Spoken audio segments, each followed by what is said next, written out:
People make the world go round. The wonderful world of AFN. Good evening. Massive destruction is reported as riots rock Berlin. Dan? Good evening, everyone. In sports, Sugar Ray Leonard has so many boxing titles, he'll have to give up one. Mark? Clouds and rain usher in the first day of fall, but sunshine is on its way. From Berlin, this is the AFN Evening News Early Edition, an hour-long look at news, sports, and weather, with information from the Associated Press, United Press International, and other commercial and military news sources. Good evening once again. West Berlin was the scene of some of the worst street violence since the late 1960s last night, as large gangs of youths went on a total rampage that for many resembled the Kristallnacht of the 1930s. With full details, here's AFN's Bedford C. Vickers.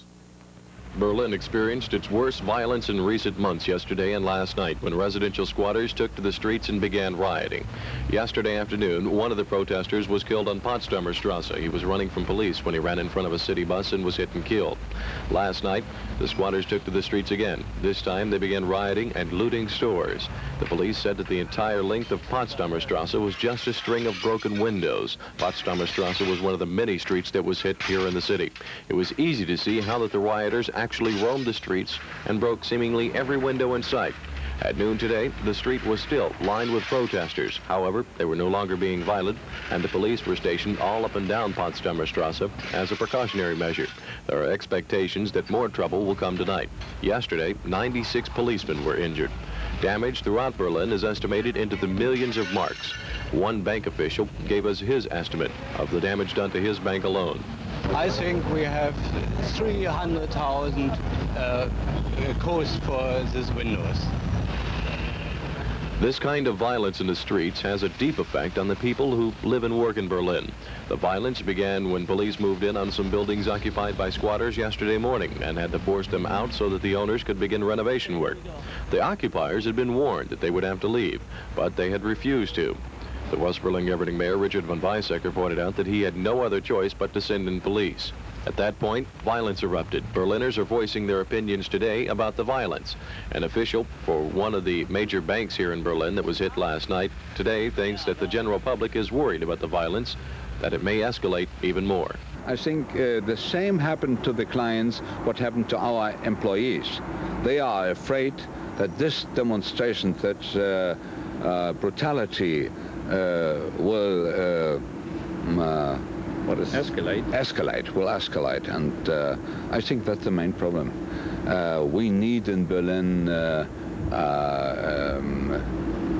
peaceful scenery and not a civil war situation.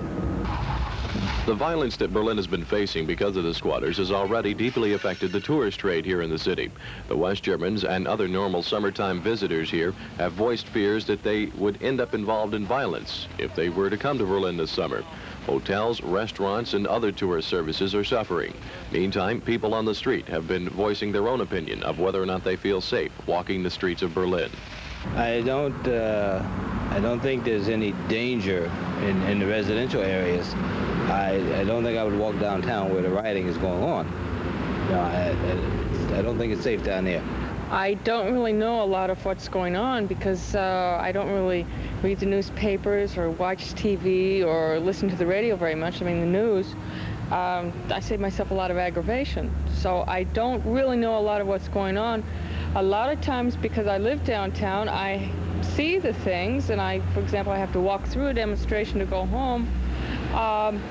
Usually what I see firsthand is much less than what I do eventually get to hear about.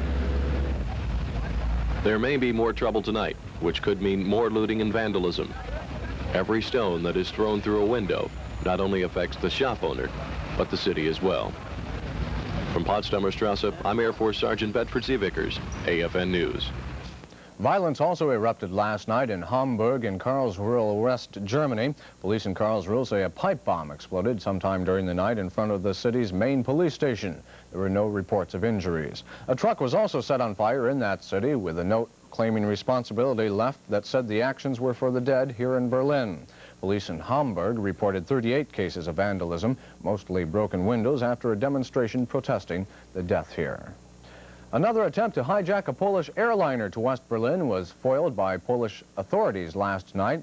According to the Polish news agency, crack police units wounded one of 4 hijackers after the LOT airliner they tried to seize returned to Warsaw. The pilot of the Soviet-built plane had managed to divert the attention of the hijackers and return to Warsaw, where the 3 men and 1 woman were seized by police after a brief shootout. The latest in a string of successful hijackings from Poland to West Berlin happened last Friday. In Poland itself, the chief Soviet economic planners in Warsaw for talks with Soviet leaders, and a top Polish Communist Party official is warning that vital Soviet economic aid to Poland could just be cut off. That will happen, he says, if the Labor Federation Solidarity keeps pushing for more political reforms. If that aid to Poland is indeed cut off, that's going to make bad matters even worse. ITN's Nick Gowing reports from one small village. We arrived just after the first delivery of coal since June. Day after day, the farmers or their wives turned up at 5 in the morning, hoping for coal in return for the pigs and the cows they have to sell to the state. Today, with sub-zero winter temperatures a matter of weeks away, these were the lucky ones. But none of them got a lump of coal more than they were entitled to. We're cheated, they said. The state got our animals, they give us nothing, and we waste time waiting when we should be working. They showed us the empty warehouse with just a lorry load of cement, nothing more. Promna has a post office and 3 shops, one of which is closed. This, we were told, is the typical site, except when sausages arrive, when there are hundreds of people, quarrels and even street fights. On the farms, the lifestyle of farmers and their wives has changed. It's clear many now boycott the state centers for buying animals and produce. They say they make better money selling carcasses privately to friends and visitors looking for food. Poland's crisis even extends here to Promna's tiny bar. Vodka hasn't been seen for 2 months. There's only beer and mineral water. Although this has reduced drunkenness, the farmers feel cheated once more. Well, the Soviet Union has set a chilly tone for tonight's first face-to-face meeting between Secretary of State Alexander Haig and Soviet Foreign Minister Andrei Gromyko.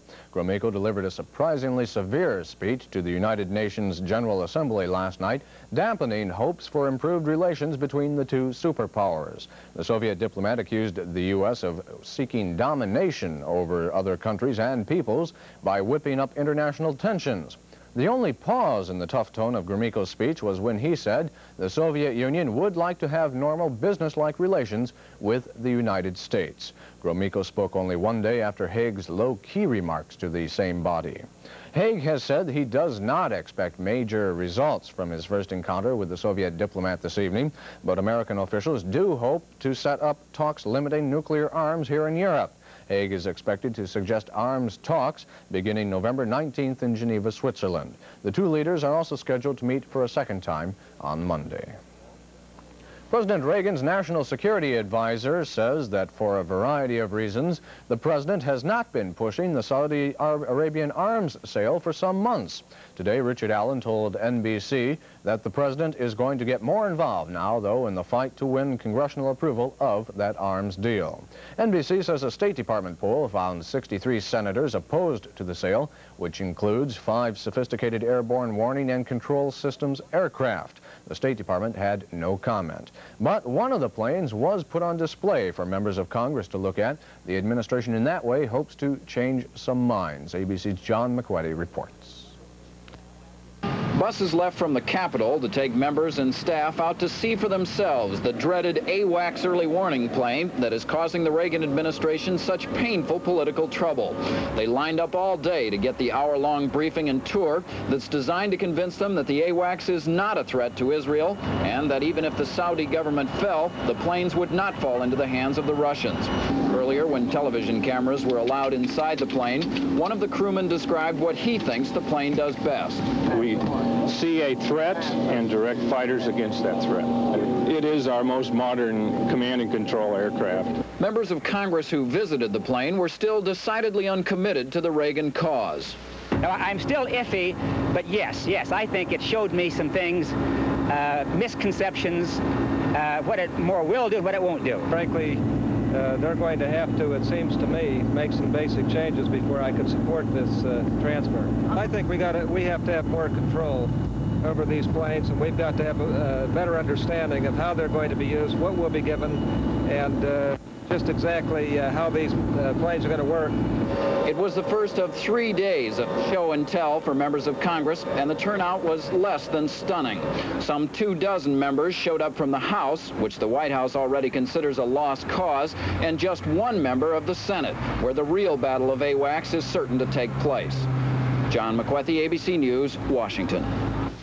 The Reagan administration had plenty of early danger warnings on AWACS from the Congress. In April, Senate Majority Leader Howard Baker urged delay on sending the package to Capitol Hill. On June 24th, Republican Senator Robert Packwood of Oregon was joined by 53 other Republicans and Democrats in a letter to the president urging him not to send the package to Congress at any time. 2 days later, Republican Senators Percy and Laxalt urged the White House not to send the arms package up in July. The administration agreed, delayed sending it until September, but it now appears to have continuously underestimated congressional opposition, an underestimation which ended last Thursday when Packwood introduced a resolution of opposition signed by 50 Republicans and Democrats, with Packwood also announcing he had 6 more senators who would not sign the resolution but would vote against the sale. It would be simple to attribute the Senate's concerns solely to pressure from Prime Minister Begin during his visit here earlier this month or to the activities of the Israeli lobby, but it would be wrong. The real problem has been a jurisdictional battle from the start of the year, with the Pentagon, led by the chairman of the Joint Chiefs of Staff, General David C. Jones, and Secretary of Defense Weinberger pushing the package, conveying the impression to the Saudi lobbyist here, Prince Bandar Sultan, son of the Saudi defense minister, that there be no great opposition in the Senate. Secretary of State Haig urged that the F-15 enhancement should go forward. The sale of AWACS delayed. Haig lost the battle. Further complicating the issue was the appointment of National Security Advisor Richard Allen in June to push the package through Congress. Allen and administration officials appeared all summer to have underestimated congressional opposition. And when they finally sensed the danger and arranged for Packwood, leader of the opposition, to see the president on September 11th, White House aides infuriated Packwood by later leaking the story his opposition was based on his position as head of the Republican Senatorial Campaign Committee and his desire not to offend Jewish contributors. Since that meeting, the president has been part of the full-time lobbying effort, calling in 27 senators on September 14th to plead his case, and using the telephone, his favorite weapon, during the budget and tax cut battles. And the most intensive lobbying is being done on John Glenn, the Senate's most formidable opponent of the AWACS sale, with Richard Allen and aides briefing him this afternoon. It was the first time that Allen had come to Glenn's office for a private briefing on AWACS, and Glenn's mind was not changed. Well, I didn't tell him specifically, but I doubt if they're counting me in the favorable column at this point. The president has not yet lost the AWACS battle, but if he's to win it in the Senate, which is all that it takes for passage, he will have to put all of his prestige and all of his powers of persuasion on the line. The president may be angry at Senator Packwood. He should be angrier at those administration officials who have put him in this position. Sander Van Oker, ABC News, Washington. This afternoon, for the first time in over a year, Israel and Egypt resumed talks on Palestinian autonomy for the occupied West Bank and Gaza Strip. Those talks got underway as Israeli Defense Ministry officials announced a plan to replace its military government in those occupied territories with an Israeli-run civilian regime. Senior posts in the government would be offered to Arabs. Coming up, the president is preparing to tell Americans how the hard facts on the economy shape up. a fellow man, lend him a helping hand, put a little love in your heart. Hi, I'm Annette Funicello. Wait a minute. Steve Allen. You know, it was Longfellow who wrote, "Give what you have. To someone it may be better than you dare to think." That's why it's important for you to participate in the combined federal campaign. The CFC supports the vital work of the international service agencies, American Red Cross, USO, the National Health Agencies. These non-profit organizations help more than 75 million needy people every year. They improve health conditions through research, work on disease prevention, supply disaster relief, and improve the morale and welfare of U.S. military and civilian personnel at home and overseas. So please, put a little love in your heart. Make a generous contribution to the CFC. The world will be a better place if you do.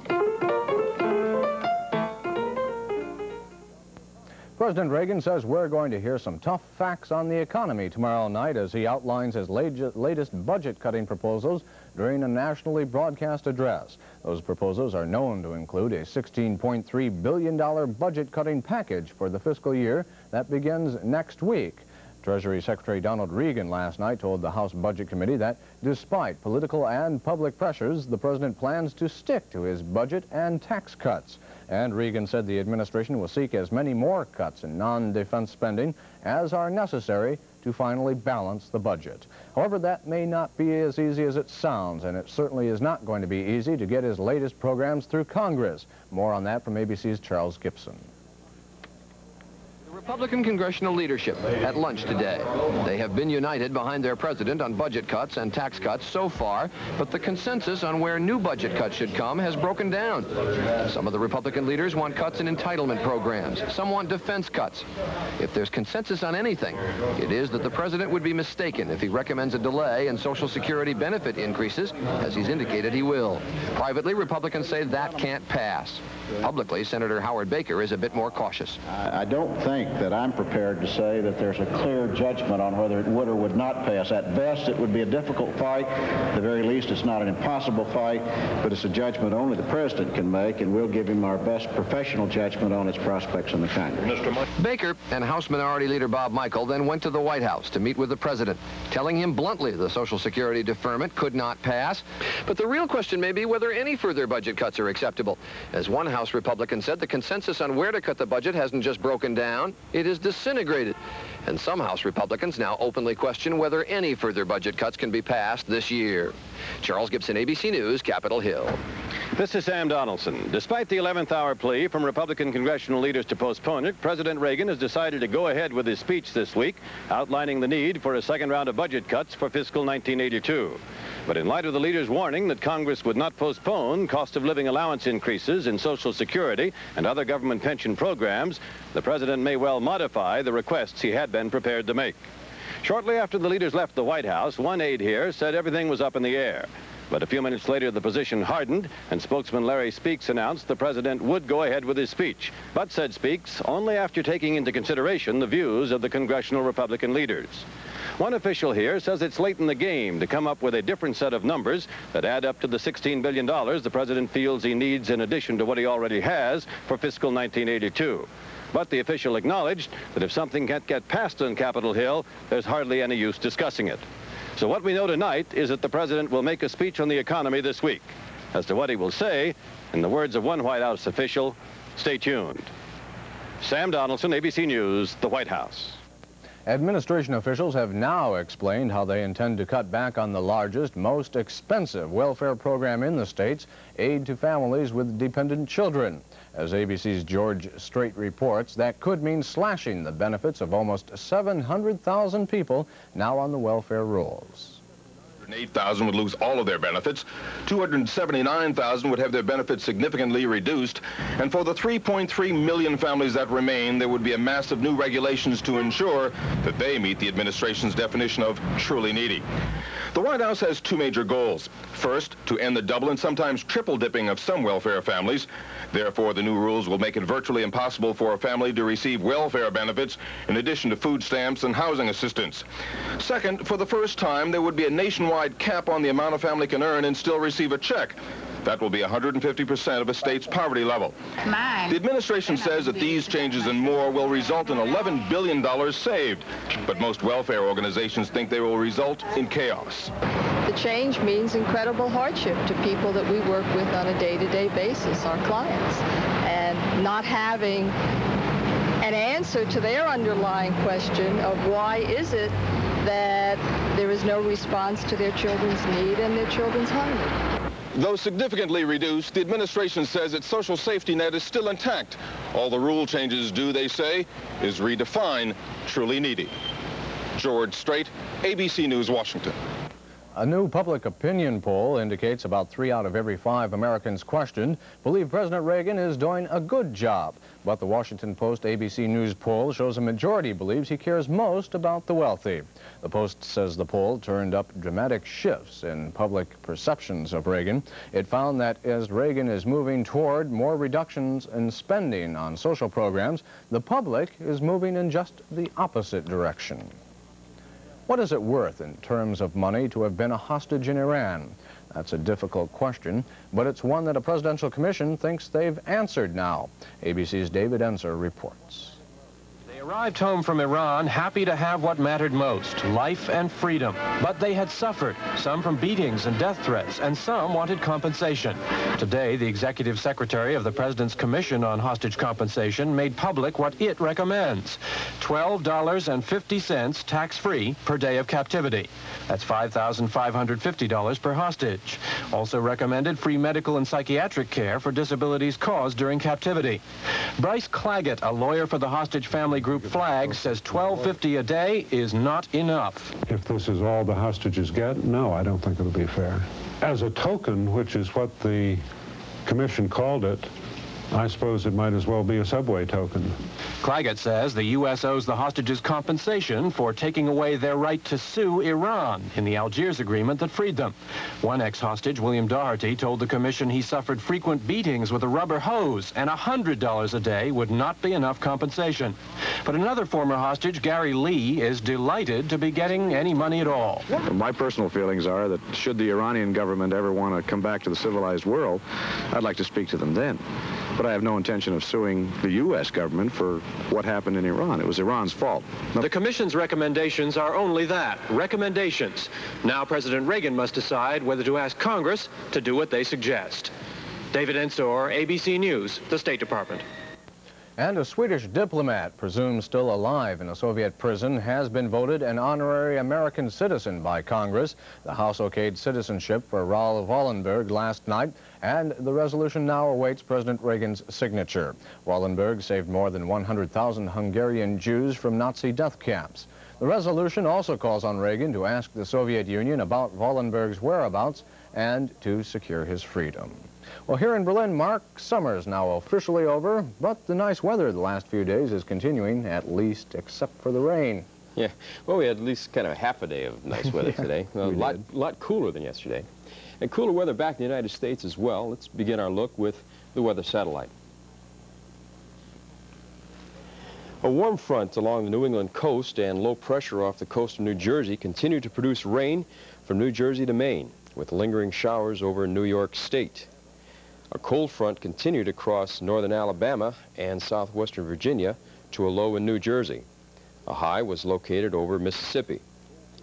In the western half of the nation, a cold trill from central South Dakota to a low over north central Colorado, then continued from the Colorado low across central Kansas. A high was over central Montana.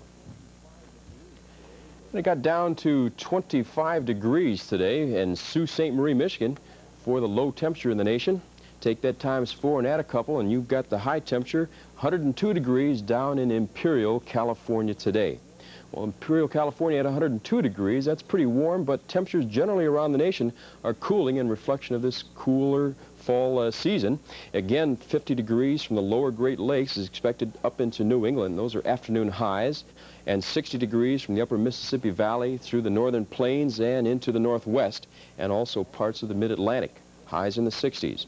And also down the desert southwest, they're expecting 90-degree temperatures there as their highs, and it's been many, many a weeks. It's been at least 100 or 100 plus in those desert southwest, so temperatures are cooling down. They'll expect temperatures of 90 also in Oklahoma and West Texas, but other parts of the deep south will expect temperatures in the highs in the 80 degrees from the southwest to the extreme southeast. And expect temperatures of 70s along the Pacific Coast region and also through the mid-west and parts of the southeast. And looking at the showers and rain sunshine situation up in the northwest, they'll have showers again in Washington and Oregon. Partly cloudy skies in the northern Rocky region. Showers continuing in the panhandle of Nebraska and also Wyoming. And showers down in New Mexico, Oklahoma, and parts of West Texas. The rest of the southwest, sunshine and fair skies there. And as we get to the eastern side of the Mississippi River, they'll expect fair skies and sunshine generally in the southeast, exception being down in Florida. A few lingering thunderstorms there remain. Up the coast, it'll be clear, except in the northern regions where brisk winds are bringing in heavy rain into Maine, New Hampshire, New Jersey, and parts of New York as well. Remember those 25 degrees up in Sault Ste. Marie, Michigan? Well, today we're expecting frost warnings in both upper and lower Michigan tonight and tomorrow morning. Much nicer in western Europe. A high-pressure area over the British Isles is bringing fair skies to Paris and London. They both today had highs of 63 degrees Fahrenheit, 17 Celsius. Rome was overcast, but they did get their high up to 82 degrees Fahrenheit, or 28 on the Celsius scale. Well, yesterday we had that cold front move through Germany, and last night as well, and today we have the residues of that, which meant partly cloudy to cloudy skies, occasional rainstorms, and local thunderstorms throughout much of the Federal Republic. And because of that, Hamburg had cloudy skies, a high of 63 degrees Fahrenheit, 17 Celsius. Frankfurt was also cloudy and, believe it or not, cooler, 61 degrees Fahrenheit, 16 Celsius. Down in Munich, it was definitely a tense day for the Oktoberfest. It was raining all day long there, and they got up to a high of 57 degrees Fahrenheit, 14 Celsius. So it was not only wet on the inside, but they got wet on the outside today also. Tomorrow, however, those situations will improve greatly throughout all of Germany. We'll have fair to partly cloudy skies. Temperatures will range from 61 to 70 degrees Fahrenheit, or 16 to 21 on the Celsius scale. Presently in Berlin, it's 61 degrees Fahrenheit, or 16 Celsius, and if you're outside, you're getting wet because we're having showers. We had an unusual day today. Started out with clouds and storms. Rain, however, dissipated, and by late afternoon, we had some sunshine. But around about 5 o'clock, rain came in from the west. Some squalls hit us, and in Zehlendorf, we've had rain from 5 o'clock, and so it's another first day of fall, I guess, in Berlin. But the winds are continuing out of the southwest. They're light to moderate, 5 to 10 knots, or 7 to 12 miles per hour. Our relative humidity is a whopping 78% as it reflects that rain coming in. But good news from the barometer, it's registering 1,014 millibars and moving up more and more towards that fair weather range, reflecting the good weather that will be coming in tomorrow and Friday as well. Our air quality was good today. In Zehlendorf, we registered just onto the scale, 0.01, and both Kreuzberg and Tempelhof registered 0.03 on the smog scale. Very good breathing today in Berlin. Our high temperature got up to 64 degrees Fahrenheit, or 18 Celsius, and as we check our almanac, we can see that that is a good 9 degrees above our average temperature for September 23rd. The warmest September 23rd occurred back in 1938 when we had 77 degrees Fahrenheit, 25 degrees Celsius. And the coolest September 23rd was back in 1915 when we had 36 degrees Fahrenheit, 26 degrees centigrade. Tonight, after those rains and squalls are over, we'll have decreasing cloudiness, and it'll turn to partly cloudy to temporarily clear skies as our temperature drops to 50 degrees Fahrenheit, or 10 degrees on the Celsius scale. Tomorrow we'll have light early morning fog, but it will then be partly sunny. No rain is forecast, and our high should climb to 66 degrees Fahrenheit. That's 19 on the Celsius scale. On Friday, the good news continues. We'll expect partly sunny skies to fair skies and a high of 70 degrees Fahrenheit, or 21 on that Celsius scale. And that's our weather for tonight. Have a pleasant evening. Thank you, Mark. In sports tonight, something rather strange is taking place. Sugar Ray Leonard is losing one of his titles without even putting up a fight. With details on that and other stories from the world of sports tonight, here's AFN's Dan Simmons. Dan? Thank you, Dave, and good evening once again, everyone. Sugar Ray Leonard is giving up the WBA junior middleweight title to remain the undisputed welterweight champion of the world. WBA rules bar a fighter from holding crowns in 2 separate weight classes, and Leonard recently added the WBA version of the welterweight crown to his junior middleweight title, that is, when he stopped Thomas Hearns in the 14th round. In other boxing news, Emmanuel Stewart, the man that manages Hearns, predicts a rematch with Leonard will be scheduled within a year, and that Caesars Palace in Las Vegas will put up a bundle for the second fight. Stewart also told reporters in Detroit yesterday that Hearns will defeat Leonard the next time they meet. Former welterweight champion Pipino Cuevas will risk a possible title shot with Leonard when he meets Roger Stafford of Philadelphia in a 10-round bout in Las Vegas on November 7th. Cuevas is currently listed as the #1 welterweight contender by both the WBA and the WBC. In football news, All-Pro receiver John Jefferson will officially become a member of the Green Bay Packers today.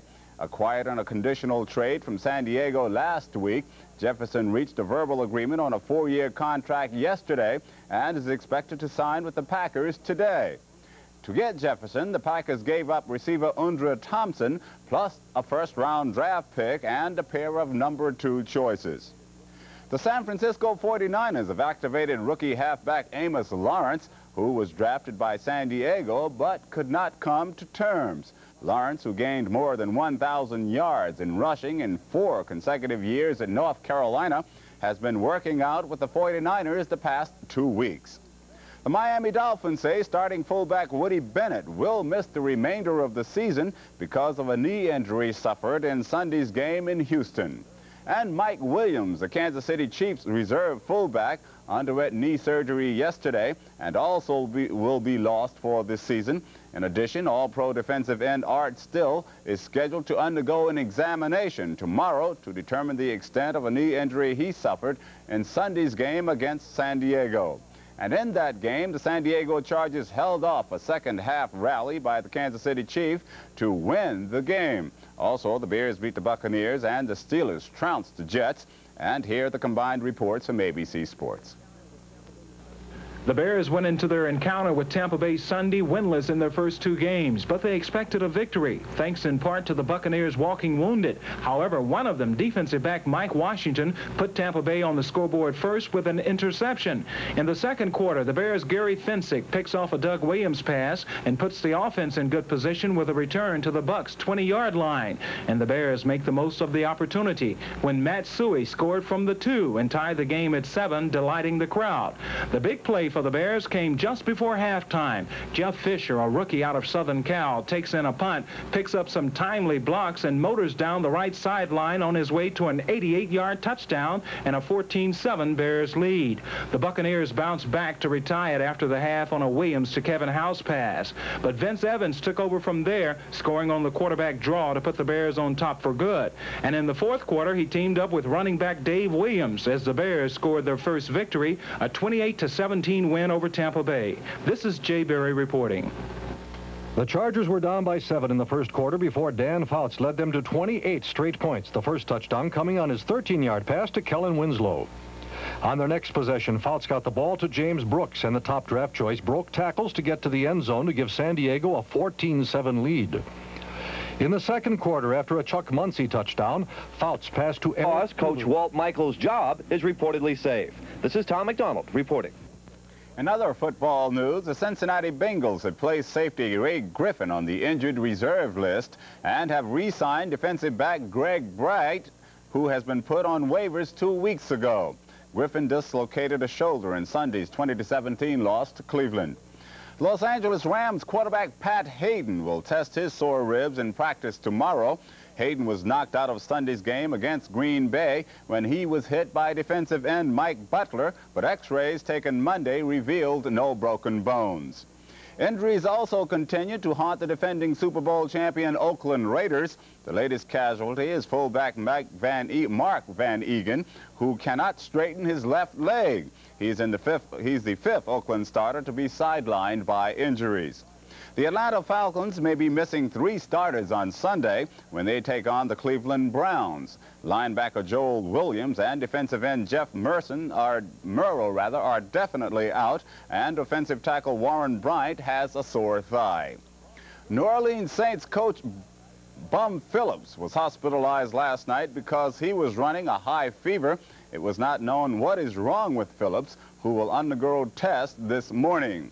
In other games played over the weekend, the Giants clobbered the Saints, the Dolphins over the Oilers, and for the Broncos quarterback Craig Morton, he had quite a day as he threw for 4 touchdowns with the Broncos' win over the Colts. And the Atlanta Falcons thrashed the San Francisco 49ers.